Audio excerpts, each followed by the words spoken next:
Bring it back. Good morning, Panthers. Welcome to the WPNN. My name is Serenity. And my name is Sophia. It's a wonderful day to be a Panther. Panthers, our boys soccer team will travel to Cocoa High today.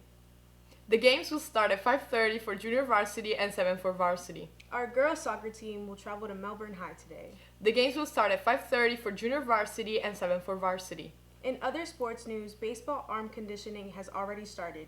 Conditioning is every day right after school with Coach Melendez. In club news, BSU is starting Penny Wars. And if you don't know what this is, it's where your penny or other amounts scores points for your teachers and takes points away for other teachers. The winning teacher will get a pie in the face. This penny war will start next Monday, the 22nd, and end that Friday, the 26th. So start getting your coins gathered up. The participating teachers are Mr. Link, Coach Benson, Mr. McGee, Ms. Sharp, Coach Polmeis, and Mrs. Van Bibber.